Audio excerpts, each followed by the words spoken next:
Hello everyone, my name is Serpentinite5 and today I am bringing you my first impressions of The Witcher 3 Wild Hunt. Now this is a game that for me personally has been the most anticipated game of this year. And I have finally played it. I know I'm maybe a little bit late as far as first impressions are concerned, but I haven't really had the time to do this video until now, so I have to accept it and move on. Alright, so if you haven't played the Witcher games before, I can tell you that they are a series of RPG games that is based on a Polish book series, and you take control as Geralt, who is a Witcher, and a Witcher is basically kind of mutant that whose sole purpose is to essentially roam the world and take contracts to kill monsters that are harassing people. That is kind of like how a Witcher is in a nutshell. It probably is a better explanation, but that's the best I can give you right now. But anyway, in The Witcher 3, you once again take control as Geralt of Rivia. And now, after the previous two games, he has now recovered his memory, and he's now searching for Yennefer, his long lost love, as well as Ciri, who I believe is their adoptive daughter. And they are also being hunted by the Wild Hunt. I'm not too sure what the Wild Hunt is, but it doesn't seem to be anything good. That I can say.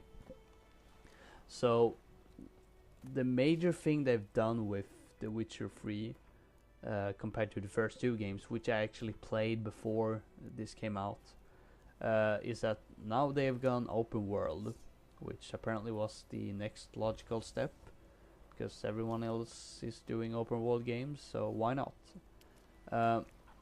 But the open world is actually to the benefit of this game.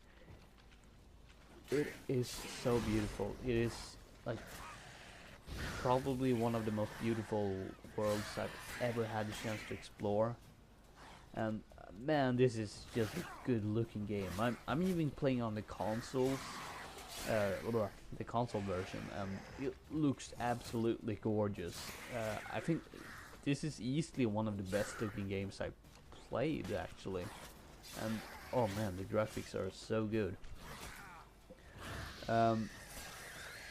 However, the problem with open world games as of lately is that they have kind of been crammed with too much stuff to do, like to the point where you're starting to actually get bored of the game, which is not really what I think the developers intend. I mean, they put all the stuff into the world because they want you to do all of it and have fun, but when it's too much, it just gets boring and makes you not want to play anymore.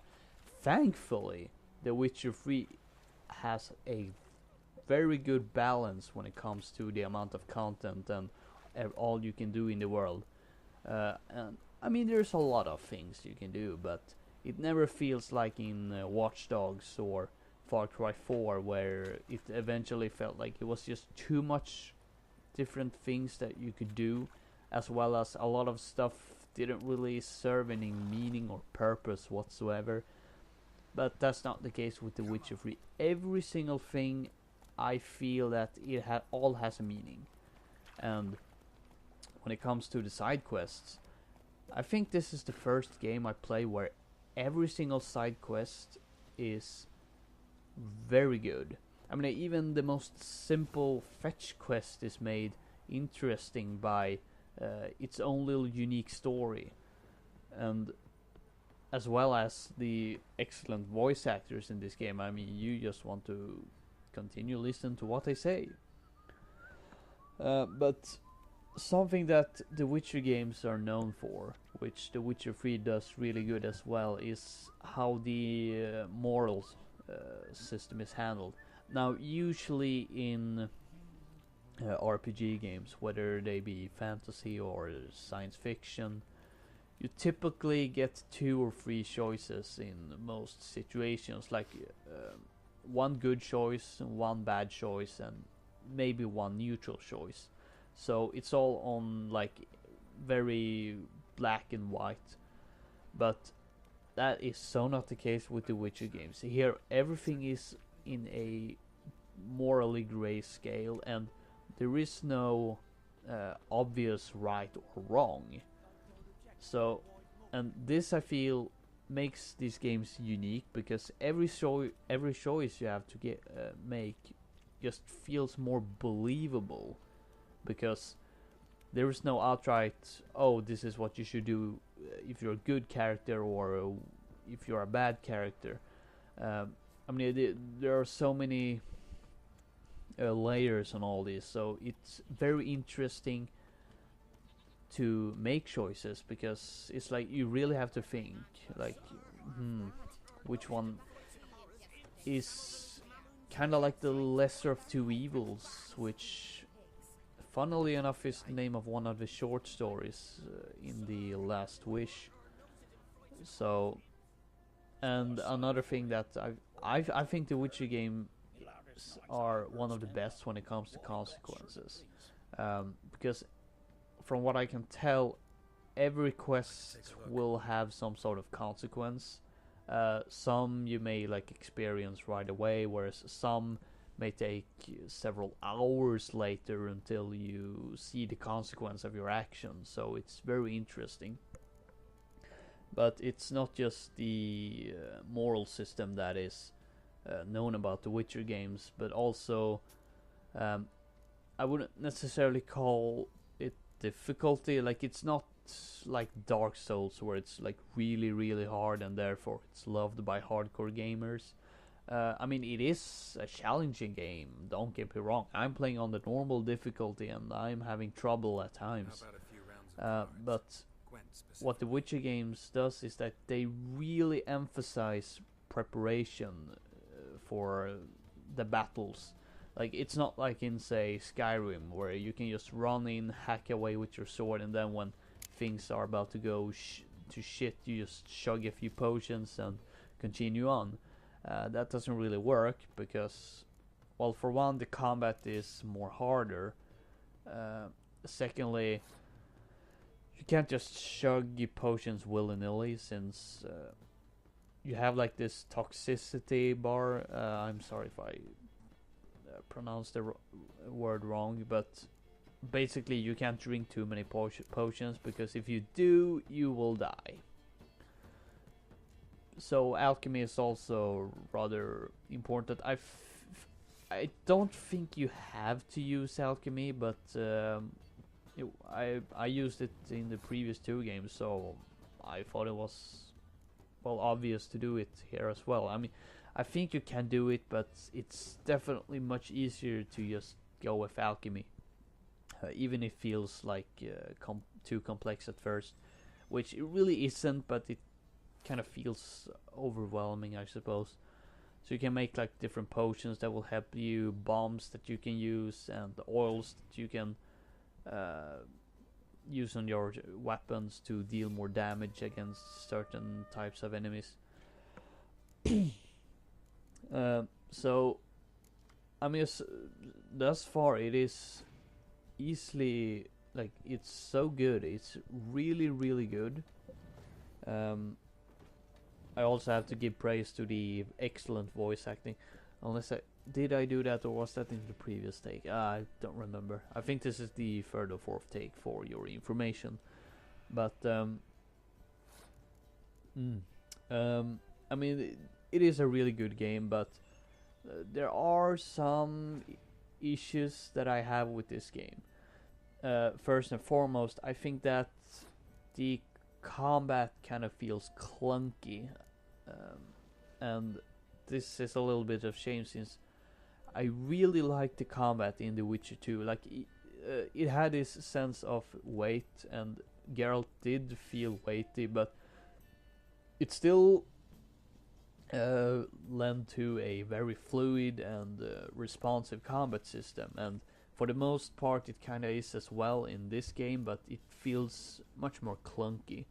And don't get me started on the controls. Like, in combat the controls are fine, but once outside of combat the controls are very clunky. And I mean, even just doing simple tasks like looting or trying to get up on your horse can be well, tedious to say the least. Another problem I have is that the and yeah, I think we should be fine. No matter. The animations do feel a bit stale. I mean, when compared to the first game, I mean, they have certainly improved the animations, but I do think they could do with some extra work on this, to be honest.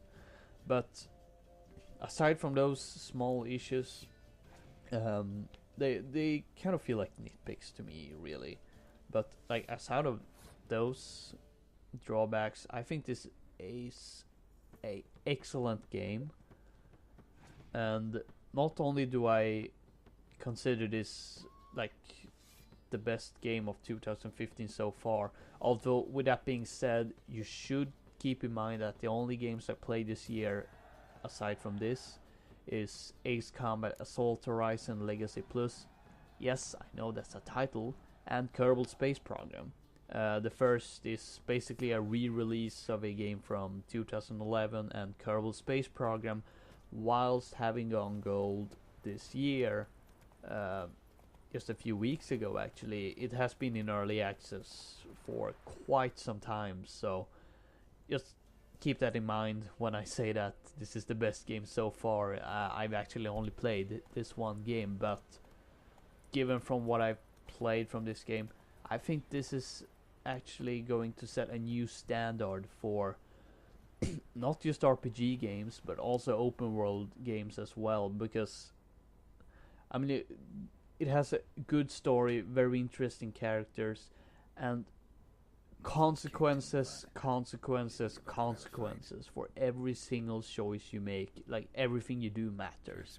And then with the whole as I said previous, that you had a good balance as far as the content was concerned. It's not like Assassin's Creed Unity or Dragon Age Inquisition, where it's just too much. But yeah, that is my first impressions, and I just see that holy shit, this is the shortest first impressions video so far I've ever made, and I'm going to keep it this way, which actually surprises me, since this is quite a big game, but no matter. I hope that you enjoyed this video. If you play this game, let me know in the comment section below what you think of it, and if you haven't played this game, I really think you should. This has been Serpentinite5, signing off.